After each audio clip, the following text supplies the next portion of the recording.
법무부가 뉴욕시의 오랜 이민자 보호 정책에 대해 연방법원에 소송을 제기했습니다. 연방이민세관 단속국 아이스가 식료품점 내부까지 급습을 감행하면서 논란이 되고 있습니다. 장을 보던 주민들은 충격에 휩싸였습니다. 도널드 트럼프 대통령이 이번엔 노숙자 문제와 약물 중독 확산, 거리 치안 붕괴에 대응하기 위한 강력한 행정명령에 서명했습니다. 도널드 트럼프 대통령이 워싱턴 DC에 있는 중앙은행인 연방준비제도 본부를 방문했습니다. 대통령이 연준을 직접 찾은 사례는 이례적입니다. 애플 공동 창업자인 고 스티브 잡스의 막내딸 이브 잡스가 영국의 한 시골 마을에서 나흘간 이어지는 초호화 결혼식을 올리고 있습니다. 오는 27일 오후 5시 플러싱에서 대한민국 새 정부의 대미 외교 정책 방향을 주제로 관담회가 개최됩니다. 이와 관련해 한국외대 법학전문대학원 명예교수인 이장희 교수가 특별히 본사를 방문했습니다.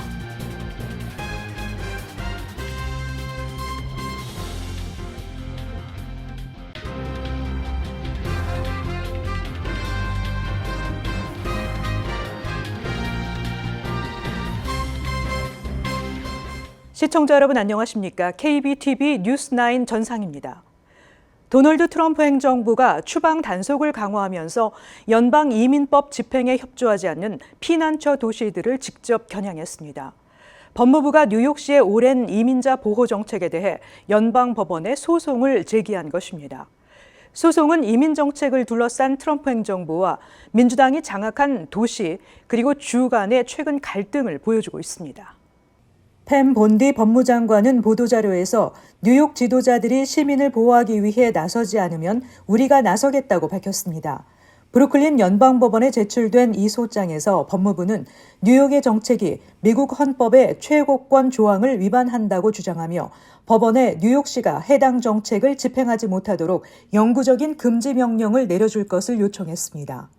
소장에는 이의가 제기된 뉴욕시 법 조항들은 미국이 법을 집행하고 미국인의 안전을 지키는 데 필요한 연방 및 지방법 집행관 간의 협의와 소통을 방해함으로써 특히 미국의 연방 이민법 집행을 방해하려는 뉴욕시의 고의적인 노력을 반영한다고 명시돼 있습니다.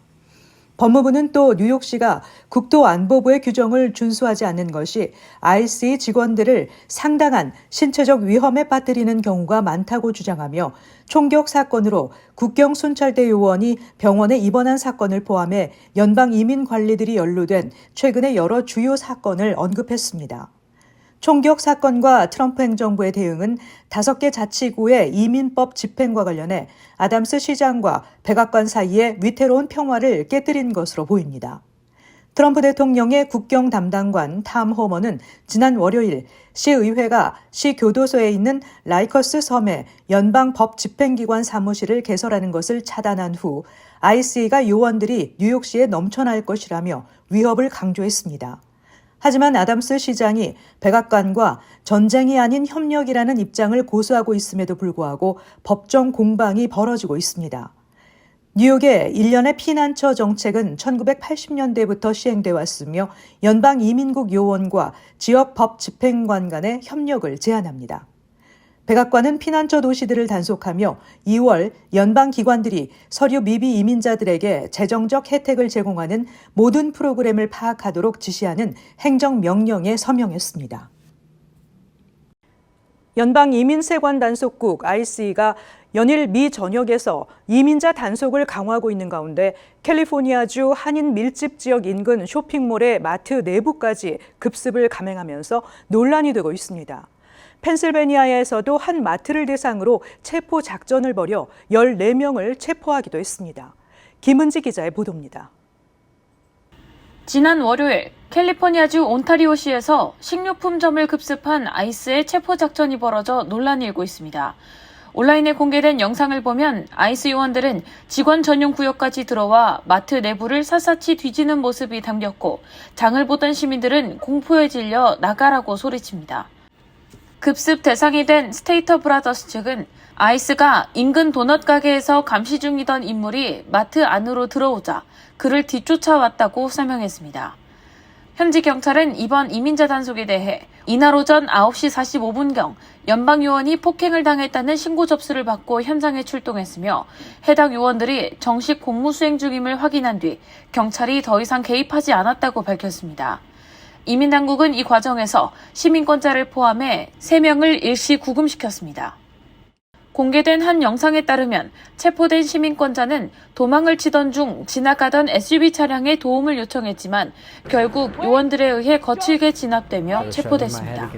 I told them I was born, I had an ID, I had a social, I had a birth certificate, and none of the officers, the ICE agents that were on scene, they didn't care about none of that. 그는 연행 직후 한 상급자가 현장에 도착하면서 풀려났지만 피냐의 가족들은 그가 체포된 이후 2차례 실신하고 구토를 멈추지 못해 병원으로 옮겨졌으며 연행 과정에서 뇌진탕을 입었을 가능성을 제기하고 있습니다. 특히 이 사건은 아이스 요원들의 인종 프로파일링 논란 속에서 발생해 논란을 키우고 있습니다. You could be brutalized and it's all because the skin color you have. And this needs to stop. 앞서 이달 초 로스앤젤레스 연방법원은 트럼프 행정부에 대해 피부색, 억양, 직업 등을 근거로 이민 단속 대상자를 선별하지 말라는 판결을 내렸습니다. 하지만 정부는 이에 대해 항소를 예고했고 크리스티논 국토안보부 장관 역시 이민 요원들이 인종적 편견에 따라 단속하는 일은 발생하지 않는다며 일축했습니다. 한편 지난 수요일에도 펜실베니아주 몽고메리 카운티의 슈퍼 히간테 마켓에서 위장한 복장의 아이스 요원들이 매장 뒤편으로 들이닥쳐 히스패닉 남성 직원 14명을 체포했습니다. These ICE people are coming and taking people, and I can't take it. What is anybody doing about this? 마켓 소유주에 따르면 아이스는 사전에 영장을 제시하고 내부 수색을 진행했으며 이번에 체포된 대부분의 직원이 미국에서 시민권을 취득하기 위해 절차를 밟고 있던 중이었던 것으로 전해집니다. 사건 당일 저녁 이민자 체포가 이뤄졌던 마트 앞에서는 지역 주민들과 커뮤니티 리더들이 모여 이민자들의 인권 및 안위를 위한 기도회를 열며 우려의 목소리를 높였습니다. 이민자 옹호단체는 지난번 아이스가 펜실베니아를 찾았을 때 다시 올 것이라고 으름장을 놨다며 이에 따라 서류미비 이민자들에게 경고 문구와 함께 아이스 대처 방법 및 법적 정보들을 배포하려고 준비 중이었다고 전했습니다. 필라델피아 멕시코 영사관은 이번에 체포된 14명 가운데 최소 6명이 멕시코 국적자임을 확인하고 필요한 경우 법적 지원을 제공하겠다고 밝혔습니다. KBTV 뉴스 김은지입니다. 도널드 트럼프 대통령이 노숙자 문제와 약물 중독 확산, 거리 치안 붕괴에 대응하기 위한 강력한 행정명령에 서명했습니다. 이번 행정명령은 거리의 공공질서를 되찾겠다는 선언이지만 실제 로컬 정부의 협조 없이는 실행이 어려운 사안이라는 점에서 실질적인 변화를 이끌 수 있을지 주목되고 있습니다. 트럼프 대통령은 서명식에서 정신질환과 마약의 무방비로 노출된 거리의 현실은 실패한 정책의 상징이라며 로컬 정부가 노숙자나 약물 중독자 가운데 스스로 또는 타인에게 위협이 되는 사람을 강제로 시설에 입원시킬 수 있도록 법적 장벽을 제거하라고 팸 본디 법무장관에게 공식 지시했습니다. 이번 조치는 주정부가 노숙자 텐트, 공공장소에서의 마약 사용, 무단 점거 등 각종 도시 문제를 단속하는 데 필요한 연방 자원을 적극 투입하도록 하는 데 중점을 두고 있습니다. 특히 행정명령은 연방 보조금 지급을 로컬 정책 준수와 연계해 주와 시정부의 협조를 유도하는 조건부 지원 체계로 시행됩니다. 트럼프 대통령은 성범죄자의 노숙자 시설 내 거주 제한, 여성과 아동을 위한 전용 주거 공간 허용 조항도 포함하고 있어 노숙자 정책의 방향을 무조건 수용해서 선별적 보호로 전환하는 의지를 드러냈습니다. 또한 공공질서를 위협하는 노숙자들에 대해 치료센터에 강제 수용이 가능하도록 연방치료재원을 사용할 수 있게 허용한 점이 핵심 변화로 꼽힙니다. 트럼프 대통령의 강경 기조에 대해 일부 시정부는 이미 현장 실행은 각 주의 재량 사항이라는 입장을 고수하고 있어 법무장관과 주정부 간의 줄다리기가 이어질 것으로 전망됩니다. 도널드 트럼프 대통령이 워싱턴 DC에 있는 중앙은행인 연방준비제도 본부를 방문했습니다. 대통령이 연준을 직접 찾는 사례는 찾아보기 쉽지 않습니다. 연준의 독립성과 통화 정책의 중립성을 존중하는 차원에서 연준 방문에 신중을 기해왔기 때문인데요. 트럼프 대통령은 막대한 예산이 투입되는 연준 본부 청사 개보수 공사 현장을 찾았습니다. 공사 현장용 안전모를 쓴 채 취재진 앞에 나타난 트럼프 대통령은 동행한 제롬 파월 연준 의장을 옆에 세워둔 채 이곳에 와보고 싶었던 이유 중 하나는 바로 예산 초과 문제이며 왜 그런 일이 벌어졌는지를 알아보기 위해서라고 말했습니다. 이어서 27억 달러였던 예산이 약 31억 달러 정도로 올랐다며 공사비 증액을 지적했습니다. 트럼프 대통령은 부동산 개발업자로서 건설 공사 매니저가 예산을 초과하면 보통 어떻게 하나라는 기자의 질문에 해고할 것이라고 답하기도 했습니다. 트럼프 대통령은 그동안 금리 인하를 공개적으로 주장하면서 이에 부정적인 파월 의장을 멍청이라고 부르는가 하면 내년 5월이 임기 만료인 파월 의장의 조기 교체 필요성을 공언하며 사퇴를 압박해왔습니다. 특히 트럼프 대통령 주변에서 대폭 늘어난 연준 본부 청사 공사비에서 위법적인 집행이 이루어졌을 경우 파월 의장을 해임할 수도 있음을 내비치기도 했습니다. 현장 방문에서 기자들은 트럼프 대통령에게 파월 의장에 대한 그동안의 비판을 거둘 수 있나라는 질문에 그들이 금리를 낮춰주면 좋겠다고 거듭 금리 인하를 촉구했습니다. 트럼프 대통령은 현재 4.25에서 4.5%인 미국의 기준금리를 1% 수준으로 낮춰야 한다고 주장해왔습니다. 연준은 오는 29일부터 이틀간 금리를 결정하는 연방공개시장위원회 회의를 개최할 예정입니다. 그는 연준 방문을 마치면서 우리는 금리가 내려가기를 원한다며 우리나라는 호황이고 금리가 경제 부양의 마지막 단계라고 강조했습니다. 애플 공동 창업자인 고 스티브 잡스의 막내딸 이브 잡스가 영국의 한 시골 마을에서 나흘간 이어지는 초호화 결혼식을 올리고 있습니다. 신랑은 파리 올림픽 금메달리스트인 영국 출신의 승마 선수로 알려졌으며 명단부터 축가까지 상상을 초월하는 스케일로 전 세계 이목을 끌고 있습니다. 김은지 기자가 전해드립니다.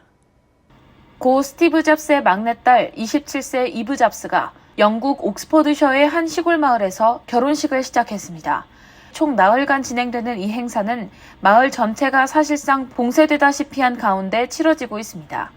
결혼식에 들어가는 총 비용은 약 500만 파운드, 한화로 약 92억 원에 달하는 것으로 알려졌습니다. 신랑은 영국 승마 국가대표 출신으로 파리올림픽 금메달을 목에 건 26세 해리 찰스입니다. 이브 역시 미국 대표 승마 선수로 국제대회에 참가한 경력이 있는 만큼 두 사람은 승마라는 공통된 관심사로 가까워졌습니다. 하객 명단도 화려합니다. 영국 팝의 전설 엘튼 존이 결혼식 축가를 맡았으며 1시간 동안 이어질 그의 공연 비용만 100만 파운드, 약 18억 원에 달하는 것으로 전해졌습니다. 민주당의 대선 후보였던 카멜라 해리스 전 부통령도 이브의 어머니 로렌 파월 잡스와의 인연으로 하객 명단에 이름을 올렸습니다. 마이크로소프트 공동 창업자 빌 게이츠의 두 딸 제니퍼와 피비 게이츠, 애플의 전 수석 디자이너 조너선 아이브, 첼시 FC 전 구단주 로만 아브라모비치의 딸 소피아 아브라모비치도 참석할 것으로 알려졌습니다. 스탠포드대 출신인 이브 잡스는 졸업 후 모델로 활동하며 루이비통, 보그, 베네티 페어 등 글로벌 브랜드와 매거진에서 활약해왔습니다. 세계적인 기술 가문의 결혼식이자 초호화 셀럽 웨딩으로 관심을 모으고 있는 이브 잡스의 결혼식은 오는 27일까지 이어집니다. KBTV 뉴스 김은지입니다. 북미 민주 포럼이 한국 외대 법학전문대학원 명예교수인 이장희 교수를 초빙해 27일 오후 5시 플러싱에서 대한민국 새 정부의 대미 외교 정책 방향을 주제로 동포 간담회를 개최합니다. 이에 앞서 이장희 교수님 특별히 저희 KBTV를 방문했습니다. 안녕하십니까? 안녕하십니까. 반갑습니다. 네. 먼저 저희 KBTV 시청자 여러분들께 인사하시죠. 예, 한국 외대 명예교수인 이장입니다. 저는 전공이 국제법입니다. 뵙게 되어 반갑습니다. 이제 대한민국 새 정부가 출발했습니다. 특히 올해 시작된 대한민국 새 정부는 어떤 상황에 처해 있을까요? 예, 새 정부의 출범 자체가 정말 빛의 광장, 국민 주권의 힘으로 민주주의를 회복한 새 정부입니다. 금년은 광복 80주년이자 한일 기본조약 체결 60주년이고요. 또 윤석열 내란 음모 정권을 파면시키고 새로운 민주정부가 들어선 의미 있는 해입니다. 그래서 특별히 또 금년에 트럼프 2기에 관세 폭탄, 또 방위비 분담금 인상, 또 주한미군 철수 급박 등 이 새 정부가 대내적으로 민주주의를 바로세우고 역사정의를 바로잡고 또 대외적으로 한미 관계에 있어서 어떻게 이 외교 문제, 대미 외교를 어떻게 해야 되느냐 하는 이런 중요한 과제를 안고 있는 해입니다. 아무래도 해외 동포들에게는 그 대미 외교 정책이 가장 그 주목되는 부분이라고 할 수 있겠습니다. 예. 지난 정부와 또 지금 시작한 새 정부의 대미 외교 정책은 그 어떤 차이가 있을 거라고 보십니까? 예, 지난 정부는 지나친 한미 동맹에 의존하고 또 지나친 이념 편향적인 가치 외교에 의존했습니다. 그러다 보니까 국내적으로도 남남 갈등을 많이 부추겼고 국제적으로도 한미일 그리고 북러중이라는 삼각 냉전 구조를 만들어서 네. 과거에 우리 보역 정부가 어렵게 만들어 놓은 러시아, 중국과 같은 이 북방 외교를 모두 파괴시켰습니다. 네. 특별히 또 북한과의 관계에서는 과거 정부가 남북 정상회담을 통한 여러 가지 주요한 합의, 뭐 4.27 판문점 선언이라든가 9.19 평양 공동선언 같은 이런 중요한 합의들을 지난 윤석열 정부가 네. 일방적으로 파괴시켜 버려서 남북 관계도 완전히 단절뿐만 아니라 파탄되어 버렸습니다. 네. 게다가 한미 군사훈련을 지난 윤석열 정부는 어느 때보다도 빈번하게 했고요. 또 2023년 국방백서에는 북한을 주적이라고 최초로 명시를 했고, 네. 그래서 통일 헌장 3대 헌장이라고 평양에 가면 아주 기념탑으로 네. 남북 정상회담의 가장 소중한 성과로 인정하는 이 북한이 그 3대 헌장 기념탑을 네. 파괴시켜 버렸습니다. 북한을 방문하는 많은 외국이나 남한에 온 인사에게 주요한 찾는 하나의 명소입니다. 이토록 남북 관계도 파탄되고 네. 또 그동안에 우리 정부가 과거 윤석열 이전의 정부가 어렵지만은 한일 관계의 여러 가지 어떤 과거 식민지의 어려운 문제들을 어렵게 합의를 해서 일본의 비록 립 서비스이지만은 사죄도 받고 또 나름대로의 어떤 역사 정의를 바로잡으려는 많은 노력들, 이런 노력들도 윤석열 정부는 모두 네. 무시해버리고 그냥 모든 것을 일방적으로 다 퍼져버리고 네. 물 빈 컵을 이젠 일본이 채워라 라는 이 한일 역사 정의와 같은 이런 주요한 문제를 일본의 선의에만 맡기는 이런 외교를 했습니다. 네. 아무래도 새 정부에서 그 정책을 바로 잡아야 할 부분이 많은 만큼 또 어깨가 무거운 시기를 맞고 있습니다. 그러면 지금 새 정부에서는 트럼프 2기 행정부를 어떻게 보고 계신가요? 예, 트럼프 2기는 한마디로 미국 국위 우선주의, 네. 그리고 또 신제국주의적인 이러한 국제 규범을 무시하고 관세 폭탄이라든가 또 주한미군에 대한 일방적인 철수를 급박하는 이와 같은 좀 무리한 그런 외교 정책을 쓰고 있습니다.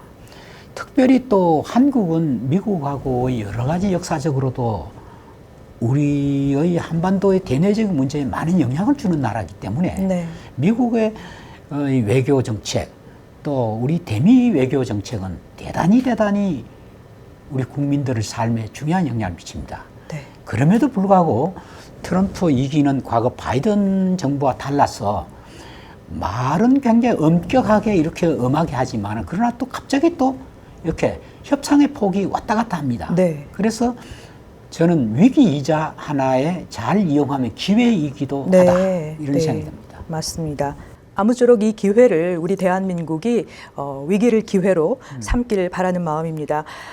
대한민국 새 정부의 대미 외교 정책 그 방향을 주제로 동포 간담회를 가지실 예정이시죠? 예. 네, 그 미주 한인들이 아마도 가장 주목하는 부분입니다. 예. 대미 외교 정책 한번 거기에 관해서 설명을 좀 해주시죠. 바로 미국은 바로 신제국주의 심장부이기도 하고 또 여기 심장부에 살고 있는 우리 한인들은 대단히 주요한 그런 영향을 미칠 수 있는 위치에 있습니다. 미국이 비록 관세 폭탄이나 이렇게 강한 정책은 나오지만은 그러나 역시 미국은 민주주의 국가로서 대단히 여론에 민감한 나라다고 네. 생각합니다. 이런 측면을 생각할 때 여기에 있는 우리 한인들이 우선은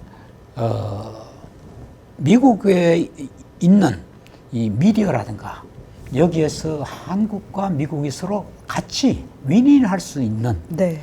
그러한 논리를 많이 이렇게 홍보를 하고 또 미국이 이렇게 나가는 것이 결국 미국에도 도움이 되고 한국에도 도움이 되고 또 미래지향적인 건강한 한미 관계를 더욱더 발전시키려면 현재 같은 미국의 일방적인 관세 정책이나 네. 또 주한미군 철수를 함부로 이렇게 겁박한다든가 또 국제법에 위반되는 주한미군 방위비 분담금을 10배 이상 인상하는 이런 무리한 정책은 네. 미국에도 도움이 되지 않고 한국에도 도움이 되지 않는다. 결국 한미 관계가 건강한 관계로 가려면 현재의 한미 관계에 지난 70년 동안에 여러 가지의 그 소위 불평등한 그런 조약들이 많이 있습니다. 뭐 예를 들어 말하면 뭐 우리 군사작전 지휘권이라든가 네. 또 상호방위 조약이라든가 또 한미 불평등한 주둔군 지휘협정이라든가 이런 협정들도 미일 안보조약이나 또 미국 필리핀 협정이나 또 미국하고 독일 보충 협정처럼 다른 나라처럼 이제 한국도 그만큼 네. 교육 수준, 민주주의 수준, 국제사회 기여도도 큰 나라이기 때문에 예. 이제는 이런 것도 좀 서로 평등한 관계로 만들어주는 것이 네. 좋겠다. 이건 미국에도 책임이 있지만 우리 정부에도 역대 정부도 이런 불평등하고 부당한 이런 조약 협정들에 대해서 우리 정부가 진솔하게 잘 정리를 해서 미국 정부에다가 이것을 아주 정중하게 요구하는 이러한 노력들도 우리 정부에게 필요하다고 봅니다. 네. 교수님께서 또 이렇게 시간을 내셔서 준비하신 동포 간담회 성황리에 마치시길 바라겠습니다. 그리고 교수님께서 한반도의 평화와 또 그리고 대한민국의 위상을 높이는 일에 힘써 주시길 부탁드립니다. 나와주셔서 감사합니다. 감사합니다.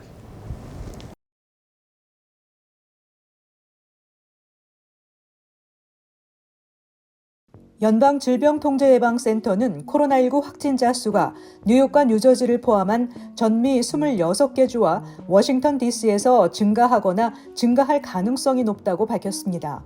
특히 현재 확산 중인 변이는 칼날처럼 아픈 인호퉁을 유발하는 NB181, 일명 님버스 변이로 CDC에 따르면 코로나 관련 응급실 방문 수치는 지난 3월 이후 최고치를 기록했습니다. 중국과 아시아 일부 지역에서 먼저 유행한 이 변이는 올해 3월 미국 국제공항 검역에서 처음 감지된 이후 전국적으로 확산됐습니다. 질병통제예방센터는 이 변이를 빠른 전파력과 돌연변이 특성으로 인해 모니터링 중인 변이로 분류했습니다. 필 머피 뉴저지 주지사는 디지털 운전면허증과 비운전자용 디지털 신분증 도입을 공식화하는 법안에 서명했습니다.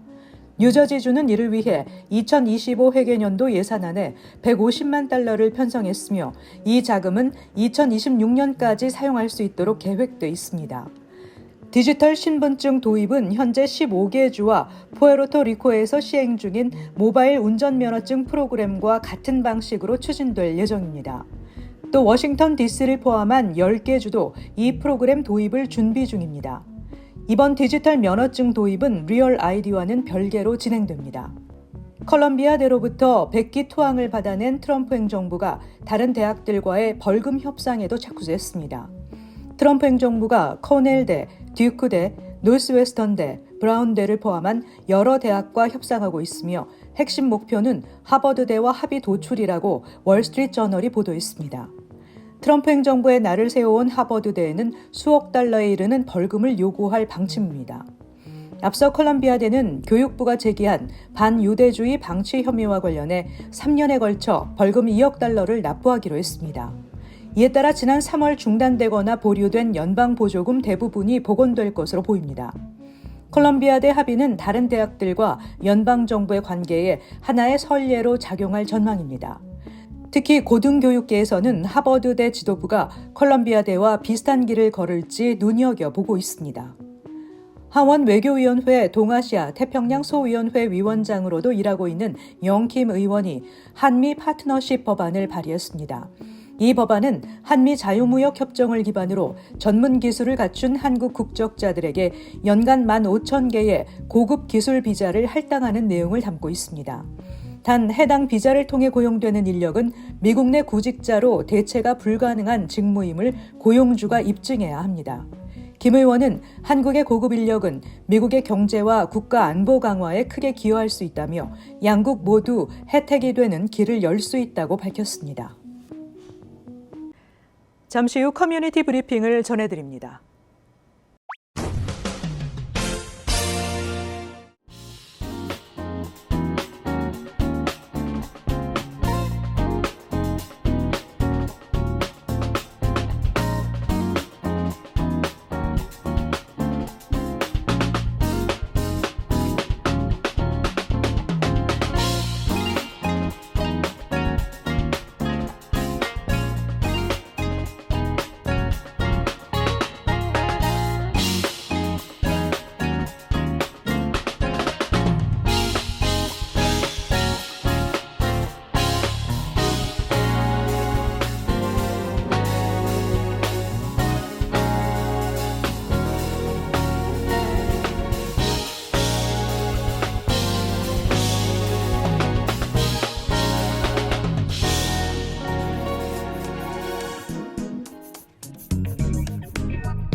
이어서 환율과 증시 전해드립니다.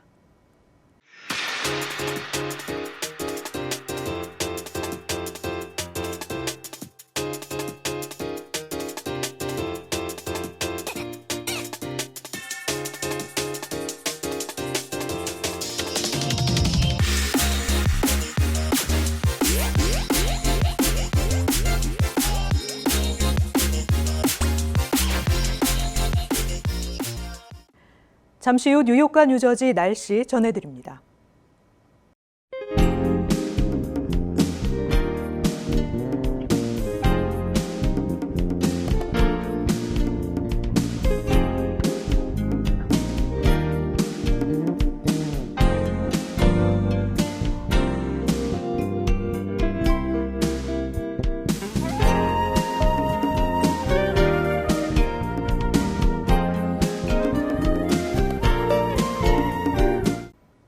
이상으로 KBTV 뉴스9을 마칩니다. 오늘도 시청해주신 여러분 고맙습니다. 편안한 밤 되시기 바랍니다.